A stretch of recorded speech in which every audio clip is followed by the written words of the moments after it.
So, yo, guys, welcome to Coast Connection, Embrace the Power Production. I'm here down here in the Rack Studios down here in Tampa, Florida with my boy Mike G. Hey, we got Spencer Tillman on, Super Bowl champ, you know, Mr. All That back in the 80s in football, running back wise. And we're going to touch on some bases on where we're at with football today, how does he see the world, and how we're shaping things. And Spence, how are you doing, my man? I don't mean to brag. I'm doing all right for an old man, man. I'm hanging in there. You're looking good, too, Sarge. I mean, general. I tried to bump you down a rank there for a minute there. hey, I've maintained it. You know, I haven't graduated to a cane yet, but we're working on it. You know, we're working on it. So, you know, you were doing when you retired. So let's say this: after you retired, what did you kind of go do after you retired from football? Immediately, I stayed. I was always in broadcast, right? Even in high school, I had a passion for journalism and broadcast, and I kind of got locked into that early on. So my career kind of developed in tandem. It wasn't just one ends and then you start another one over new. And I think that's really the key as a side note here to why you succeed and why you struggle and all that stuff. Guys try to take a kind of a bifurcated approach. It's either one or the other. And I'm not a proponent of you either do one or the other. I think you can do both of them at the same time and have an appreciation for both and to leverage, you know, both of them because those disciplines that you learn in one, they cross over. It's just a matter of how you look at it. So I don't know if I knew all of that at the time, but I felt an urgency to kind of get involved in both of them and stay locked in both of them at the same time. And when I got to the pros, I would literally leave. I would literally leave practice and then go do the 6 and 10 o'clock news and then get up the next day to do that. So I was 22, 23 years old when I started at the NBC affiliate in Houston. I was the youngest in that market to ever start at that time. So anyway, long drawn out response. The bottom line is this. I saw it as one kind of connected thing, right? That was the vision and the strategy and the mission all wrapped up in one. Well, very well articulated. So let me frame this for it real quick. Is that, you know, you're talking about just listening to your schedule then. Mm-hmm. Do you think that schedule, that rigorous schedule that you had going to practice and then doing the news late in the evening and getting back up doing the grind sets you up for where you're at today, you know, where you're at today physically? Because hold on now, because you're on Facebook in the morning and I be tracking you while I'm at the gym working out. So, you know, that you got a little bit of this motivational thing in your life that is, you know, that drives you. So do you think that kind of sets you up for the grind you have now? I think so. I think it kind of invariably sets you up to do more. But I think you also have to have an appreciation that you are a bit of an outlier at that point. It doesn't mean you're special. It just means you're desperate. That's all it really means, right?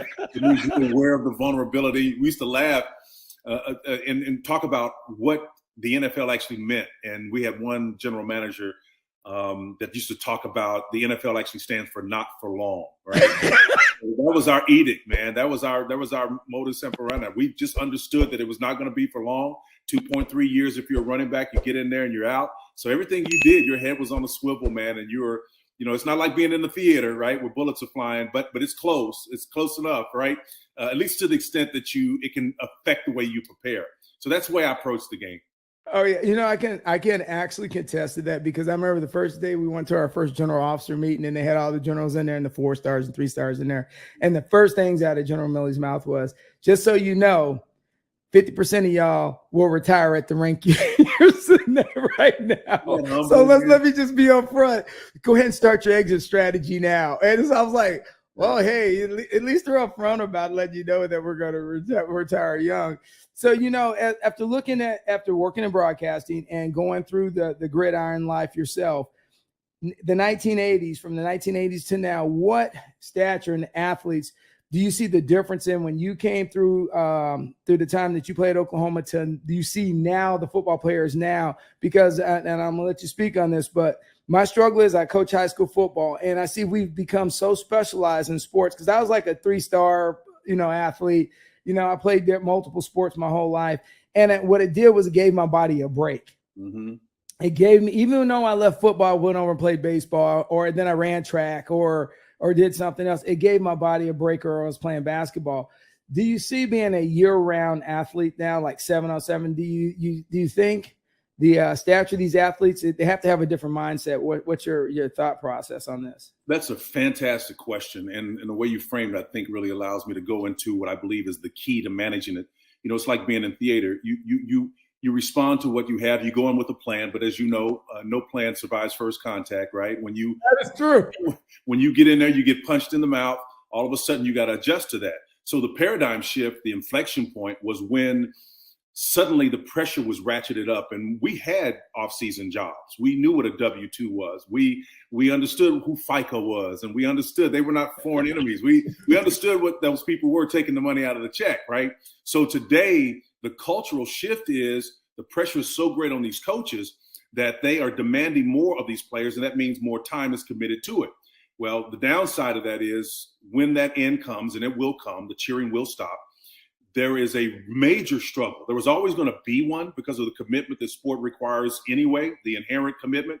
But when it's saying you can no longer work in the off season, and there was an unarticulated pressure put upon and continues to be put upon athletes, it's only ratcheted up more since I played, to be engaged year round. And so now you enter, when the cheering stops, a new domain, totally bereft of any appreciation, much less skill set, to manage that new paradigm that you're in. You know, imagine preparing to compete and fight. You studied everything from beans to bullets. You understand everything, how it flows, right? But the bottom line is you're in a new domain that is totally foreign. I mean, you're thinking about hot jungle weather, and all of a sudden you're thrown in an Arctic environment. Right. It's different preparation, man. And so I think that's what these athletes are facing today. And in some regards, I think, Vince, that they are it's more difficult for them to adjust to their realities than it was even when I played. And people are saying, well, it's more advanced. They give them more recruitments. They give them great facilities and all this stuff. They got access to NIL, and maybe we'll unpack a little bit of that later. But all that does is really create a condition or a context where it becomes more challenging to meet even more on the front end to prepare. So I think in a very real sense, unless you know what those changes are and have a historical understanding of what they are, you can't really look for where the landmines are, right? You don't know where they are because you have no sense of history. You have no understanding of the way things were. And so, and we all know, to have a great appreciation of going forward, you got to know what was the past like.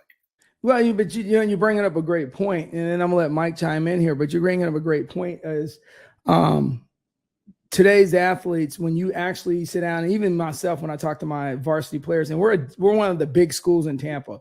So we compete at, like, Syracuse shows up in my practice. I got Division I schools showing up. The sad thing about it is we have more parents that did not play the sport and watch the sport on TV. I'm probably going to get canceled after this, Mike, and watch the game on TV. And they project what they think is required for these kids to play at Division I level. So they're chasing logos instead of chasing greatness within themselves. And I always tell them that it's like the military and being in the Army is the Army is not trying to prepare you always for the missions, but you also got, while they are preparing you for the mission, you need to take the part that's preparing you for life. That's right. See, and they miss that mark. The only thing they see is they chase that logo of that Division I school, and they don't realize that only 10% of them will ever see the NFL. Mike G, I'd love to hear your comments on that. I got a backup after that, too, because I had a story just yesterday in the airport. So I'd love to chime in after Mike hits on that point. Well, the thing is, on that point is what I've seen is, like, I like football. I'm not a fanatic, but I do watch it, But I see now that what happens, the dynamics of it now, people, I think, invest their money and their time to better than it was in the 80s and 70s. Because half of those guys they were blowing money. Now the investments and stuff like that. Do you think that they increase now the financial gains is a better adjustment with the new players coming in? They have access to more, right? But that doesn't mean they're prepared for it. And that's part of the challenge. I mean, if you're spending 100% of your time shaping and conditioning your body, there's a lot that's good about that. You're preparing yourself. You're entering the levels of discipline that heretofore you never experienced, which is great, even greater levels than when I played. And then when Bugsy played, we had the commitment. But it was at a level that probably was a bump under what these guys had. Probably because in the back of our mind, we knew we had to prepare for what was going on in the classroom and that there would be life after this. And that imminent reality was sitting there, right? But I think today, and to the point of the original question, I think, Mike, yesterday I was in an airport and I was standing next to this lady, and after a while, you're sitting there and you're waiting It's the best. It's the best being at the airport. You learn so much. But go ahead. Gosh, you kidding me? So anyway, we struck up this conversation, and we're waiting to get our rental cars and all this stuff. And she's got this little thing that looks like I don't know, what do you call them? Like over the shoulders, the RPGs, the bazooka type things that you guys, anti-aircraft. Oh yeah. So she's got something about that long, right? And so I'm listening to them talking to this other gentleman, and she said, well, I'm just here on a shotgun wedding situation. I just pointed, I said, well, is that your shotgun right there? And she kind of laughed and got a chuckle out of it, but that opened up the door for the conversation. She began to talk about her son, he's gotten offers from Brown, Harvard, and all these other schools. And I'm saying, tell me a little bit about him. And she happened to be a white lady, and she was telling me things like stereotypical things, which I understand exactly what I'm about to say here. So no cards and letters. I'm just telling you what this lady said. She said, well, a white guy, he can run really fast. And I said, well, for anybody, he can run fast. So well, give me he said, he's a 4.4 guy. I said, what position he's plays? A linebacker. I said, whoa. I said, you telling me he's got 4.4 speed? I don't care what color he is, ma'am. I said, the guy, he can run and chase, he can play in this game today. I said, so what are his options? So we're going to talk about the options. Long and short of it is he's gotten a few major calls, but most of them come from Ivy League. And I said, well, that's not the worst thing in the world. I said, I'd love to be a big fish in a smaller pond with superior skill sets. Number one, I've always believed, and I know, Bugsy, you probably subscribe to this as well, that confidence comes from demonstrated ability. Absolutely. So I want to get on the field and do it so that the confidence can come. I don't care where I'm doing it. I just want to do it. So get into that Ivy League context, get with some creative mind that's out there that can leverage your talents and your skill sets so you can be the best that you can possibly be. Whereas you may go to, an Alabama or Georgia. His mom was from Alabama. So you may get that call from Nick Saban or someone else. But, man, it may be a while before you play.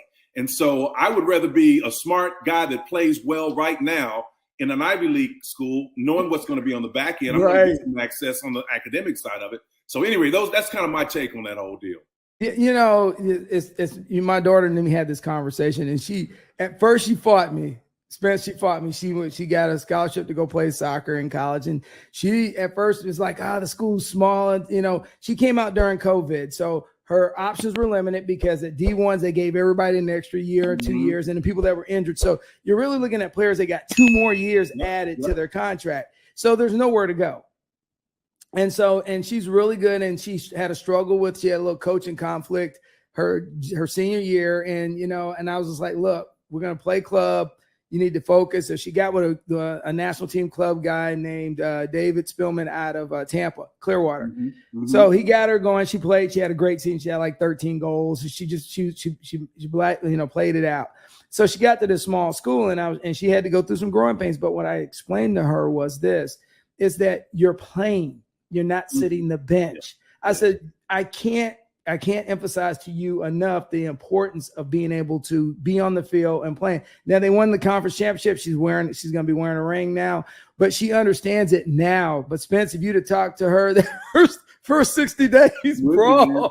I went through that, brother, with my youngest. She's right now at Penn State doing well, starting the captain of the team and all that stuff. She's just a sophomore. I went through that exact same thing, had some issues with the coach. Now her head coach, that coach left, got out of there, and I didn't have anything to do with that. But it's funny is ironically same thing. The coach left, and picked up, and then they got a new coach, and I was like, yep, absolutely. So now, just those little shifts in outcomes can really be the difference between why you succeed and why you fail. I mean, those decisions are absolutely huge. But I think, there's a Latin phrase I came across recently, instar quitinus invenitur, and what it means is in the filth it will be found. And that's a narrative that I preach with my kids all the time. You have to confront those things that you are afraid of or don't know much about. And just on the other side of that, usually is some relief. But in order to get that testimony, that narrative, that sense of demonstrated ability, you have to be willing to confront it, right? And that archetypical approach to life is really what we're in this thing about. Everybody's facing an archetype at some point. You have to understand what the narrative is, understand what stage you are in that archetype, and then glean lessons from that. I think the best thing parents can do is having survived, and no one, and you guys, being in the theater for as long as you were, know about what that is like to navigate a space so active and replete with challenge, hierarchies, and things of that nature. You get through that with this treasure trove of stories, narratives, and lessons learned that you can then pass on to other people. And I'll tell you what, it's a tremendous gift, man. And I'm so proud of what you're doing, Bugsy, with respect to your coaching and everything else. And Mike, I'm looking forward to developing a relationship with you and knowing you more. This is just exciting to me to see good, strong African-American men who are out there engaging at high levels and making a difference. Oh man, you just touched my heart, because that's just been my battle. And I'm going to speak at Dorothy Thomas High School next week, which is an at-risk high school, to talk to kids that are in the foster program. Life has just not, dealt them the best hand, but they got a hand, and it's not how you begin, it's how you end, is what it's going to be my, talking points to them next week. But no, the thing is, you get into it now, and you look at now. I'm looking at Twitter, and me and you met. Me and Spence met in Iraq. Okay, when I was at the Palace in 2007 or 8, we met, and he was with a bunch of NFL guys, and he happened to stop. He took a picture with me in his ring. He let me actually wear the ring, so I have his ring, and I have an Avalanche ring that I didn't earn. So I appreciate you, you coming on and helping out. But the media coverage is the other thing I wanted to touch on. And I'm looking at right now, and me and you were talking on Twitter one day, is that if you look at the high school kids now, it is an all-out blitz media campaign to be noticed. And I laughed, and I reflected back in the 80s and in the early 90s when I played semi-pro over in Europe, is that never at any time have I ever in my history of the United States or any sports look at the amount of media, like the gymnast out of LSU getting all that money done, and the twins out of Miami, and Bronny James. It's just that media coverage now for student athletes. I think it brings a lot of pressure. It does. It outstrips probably the typical arc of maturity, because you have these kind of parallel but antithetical realities moving, right? You have a weakening of what we've historically known as a nuclear family. Two parents intact in the same household, the economics are squeezing, those are realities. And so one can't get it done. Like my mom and dad eventually reached a point where they said, look, I'm going to be the primary breadwinner. Mom stayed home. She was a missionary. She traveled a lot too. But that worked. And that likely doesn't work today at the same level that it does. So you have those socioeconomic realities taking place. So who's teaching? Were they getting their sense of how do I navigate this new freedom and access to media? What lessons am I learning, and who's teaching me? Well, it's usually probably somebody your same age you're emulating, right, and learning from and what they're doing. And that's problematic. And so that's what I see. And to Mike's earlier take, I think there's more access to these things, but the wisdom required to know when to hit send and when not to hit send, or not to even write it in the first place, and knee-jerk reaction respond to things. I mean, as an adult, I wish I had some things that I sent back. I never read it over the edge, but something stupid, man, you really want it, because that words have meaning. My missionary mom used to tell me, Bugsy, that I'm not going to sit and preach, but the bottom line is this: I understood the power of words a long time ago, and that they have the power to create and destroy. And if you understand that, there's no such thing as sticks and stones will break my bones, but words will never hurt me. Words can create, they can destroy, they can edify, right. They can weaken, they can encourage, admonish, they can absolutely exonerate you in certain situations. I mean, if you're a lawyer, you know that to be true. The way you articulate a narrative can be the difference between freedom and incarceration. So it's powerful, and that's one of the things that I think is problematic with it all. Oh yeah, and we talk about media all the time with the students, and I tell them, I said, one bad move, the Georgia player, hot Mike, and I said, today's world, we're so unforgiving. So he made a comment that he is now. I saw him this morning. He was trying to do damage control on, and I felt bad for him. He got drafted, and now the team's like, oh, we got a party foul. But, everybody in their life, if I told them, I said, if there had been microphones in the 80s and the early 90s, the gaps that we would have had, none of us were at today. Absolutely. And then I'm going to move on to the thing about the love of the game. I talk to my students about this all the time, and they're miserable at practice because it's like 90 degrees out here in Georgia and out here in Tampa. And I tell them, though, it's the love of the game and understand the game, but they don't realize it, because as I said, when you're in the fight, you don't realize how much you actually love it till you're out of the fight. And they go, what do you mean? I said, when I was in combat, I was miserable. I said, some days it was 140 degrees. I said, in 2004, when I was in Iraq, I said, my first tour, I said, it was so freaking hot. I was like, this is miserable. Why am I here? I went through the genre of all the things of why I was miserable. Yeah. I said, years later now, 30 years later, whatever it is, I'm out of it now. I stand back and I look and I say, man, it gave me so much. And I told him, you don't never want to be the guy sitting at the end of the bar at 40 years old, going, I was a high school star and I could have went to college and played ball, but I fell in love. So I said, you really got to love the game. And it goes to the players in the NFL. I see some of them that you really can tell they still have a love for the game, even after they got out of college. And you see some, it's just a transactional thing. So, with you being an NFL veteran, some of the younger players talk to you about their passion or lack of passion, and you kind of try to mentor them? Because I'm sure you mentor a lot of younger NFL stars now or players now, and so they could get some knowledge of what their future needs to look like. Yeah, what you discover is that there is a larger swath of them that like the game but don't love the game. You know what I mean? So that larger swath gets to be larger. The ones that just like the game, that don't love the game, not passionate about the game. And I think that comes from a lot of different things that we've already talked about, with respect to what's happening at home, what's not happening at home. And maybe to drill down a little bit further, I think the bottom line is they have to have a sense that what they're pursuing is possible. And when we talk about, preparation to perform at a high level, you talk about flow states and wanting to get into a state where you're at your best and you're doing enough that's going to motivate you, and you get an immediate pop of dopamine to support your passion or your desire to do more. And so it truly is about attaining flow. It's somewhere between getting them to the precipice of their weakest point. There's an old expression that says, glory is found at the limits of our performances. That's correct. That's where glory is found. It's at the edge. So you don't want to get them to the point where it's over that too far, where it descends them down into fear. What you want to do is get them where they're getting that dopamine hit and they're getting confidence as a result of the demonstrated ability.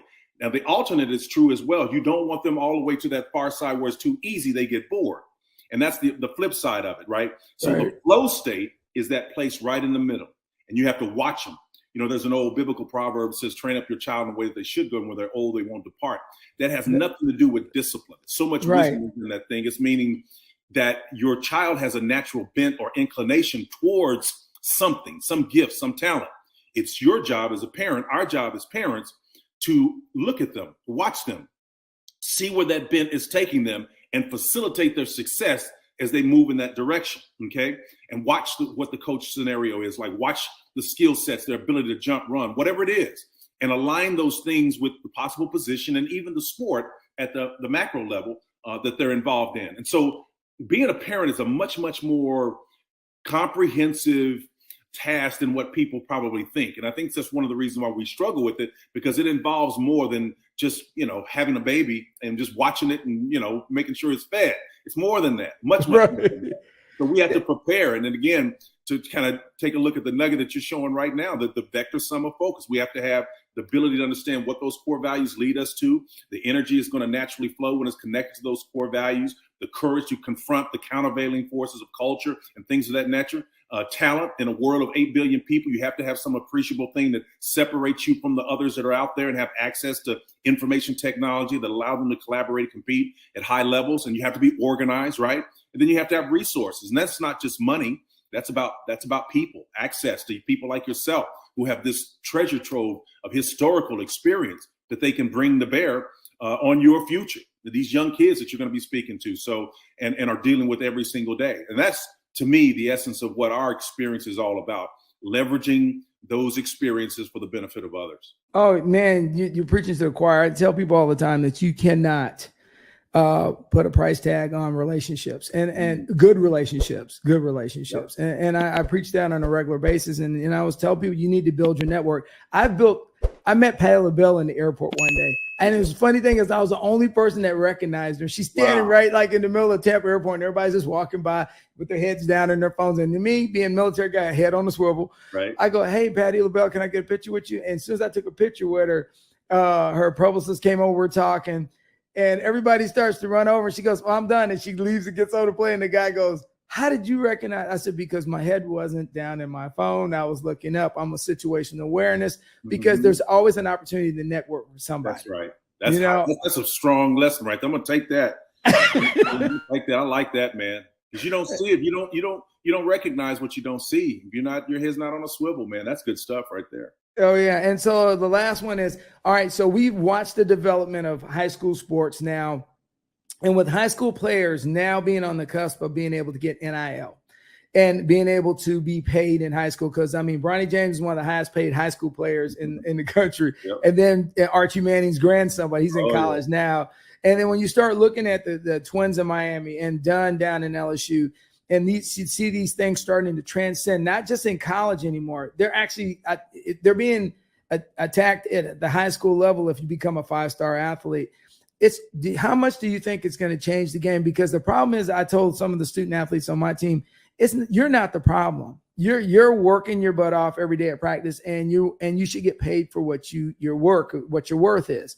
I said the thing I struggle is you got to have good parents too. Yeah. To help you manage that. And what I see is that we have some areas come from a low income area and historically haven't been taught how to manage money. Yep. And I think from an African-American standpoint, and I'm just going to go there because I do and keep it 100, is that we've got to be better, even from the NFL, college, and at the high school level, is we make sure we need to get financial education to the families that are coming from the single parent home.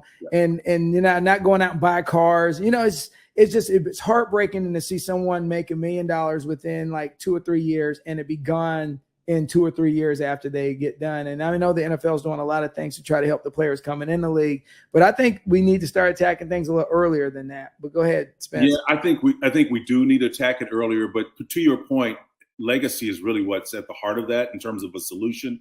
I'll tell you a quick story about Archie Manning, a good friend of mine, was with us for the College Football Today show for many years. And to your point about the money being out there at such astronomical levels, you got to know Archie's personality to really appreciate this. And I don't think he'd mind me sharing this. He pings me, texts me, this is about a couple of months ago, and he says, calls me Channel 2. That was the station I used to work for back in Houston. He goes, Channel 2, what you doing? And I said, I'm just chilling right here. I said, how about you? And he goes, just dealing with this organ grinder. And that's his phraseology for the guy that makes the money, right? The guy that makes the money. He's talking about the grandson. And you got to know Archie to really appreciate that. He's one of the most, how do you say it, demure individuals you ever would want to meet. Yeah, he's from the South, man. Yeah. He's not bragging. He did it in a deadpan tone. If I could see through that text, I could just see him with a straight face and maybe with a wink of the eye, right? And I'd ping him back and I said, well, that's all good. And he would ping me and say, well, they don't pay that kind of money at Texas. I said, well, yeah, that's fine, but I never lost to Texas, so I don't know how bad it is there. We're each other, right? Back and forth. So anyway, we had a blast with that. But to your point, it has to come down to the tradition. And the reason why Archie can deal with it at the level that he does is because he knows what it's like to be on that back end of that, right? And he came out. Archie probably ran more sideways in New Orleans than he did forward, right? That's true. Very good teams. And he had to find ways to make money. And some of those guys had off-season jobs. Maybe as a quarterback he didn't, but a lot of those guys that played in his era had off-season jobs. Yeah, a lot of people don't know that. They think that those guys were balling out. But go ahead. I didn't mean to cut you off. No, that's fine. I mean, that's what the conversation's about, engaging. And that's what Archie had. And so he had an awareness of that. So he, as a matter of fact, that's the way he approached it. And so I'm sure, that Eli and all of the sons who have kids go to him to get that kind of advice.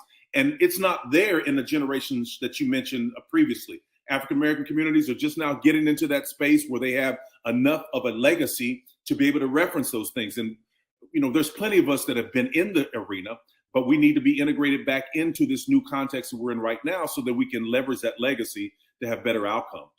Oh yeah, I'd be here all day, just talking about generational brokenness and my mom is the poster child of destroying generational brokenness. She literally got her PhD at like 73 years old, 74 years old, but she just decided enough's enough. And she pushed everybody, said, and I remember days pushing back. I don't want to be in the army. She goes, you after you get done with this and you do this is what you're gonna do, and I need you to do this for this reason. Then now I think back years later and I go, you were right. God bless her, man. Yeah, that's I know. Awesome. Happy Mother's Day to all of them out there tomorrow.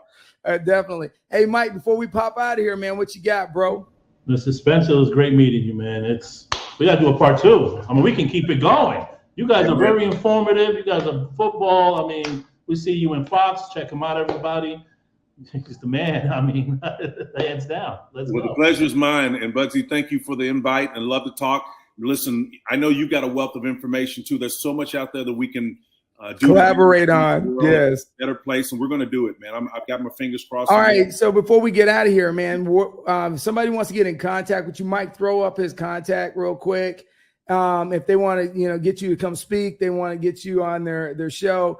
Put it up. Mike's going to pull it up real quick and just and before we get out here, for my young athletes who I will make sure they get to watch this, what advice would you give a high school junior or senior today before they leave school? What strong advice would you give from the lessons you've learned over your life, Spence? In a nutshell, I would probably say one of the most powerful principles I've ever implemented in my life, and I can continue to use every single day, is the element of what I call creativity and destruction. And understanding this simple principle, that creative processes inherently take longer than destructive processes. Now, this generation may not recognize or remember what the Twin Towers were, but I think it's relatively enough in terms of recent history in our past where those that are instructing them can communicate that these 2 Twin Towers were built in about 6.5 years.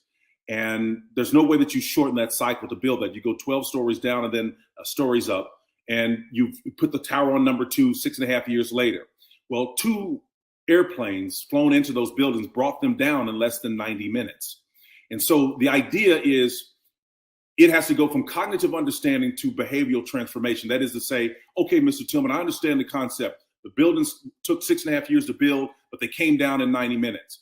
Well, the principle or the takeaway is you can never create something, a career, a relationship, whatever it is, in the time that it takes you to instantly destroy it.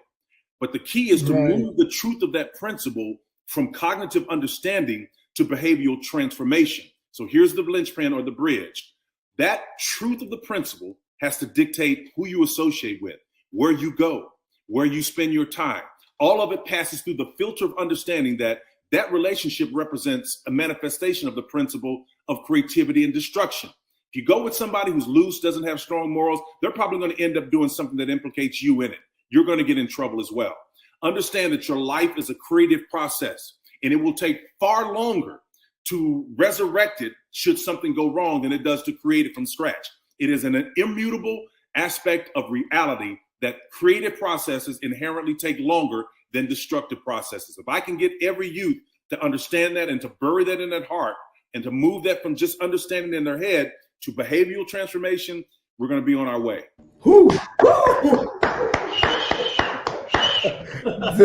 Hey, that was tight. That was Mike. That was tight. That was good. That's a snippet for the promo for the show. That's dope. All right. Hey, Spence, it's been a blessing having you on. Hey, as always, man, thank you so much for taking the time out. I know you got a busy schedule, and me and Mike G appreciate it. And as me and Mike G always say, when people come on the show, keep it rolling. Love you, mean it. Let's get up.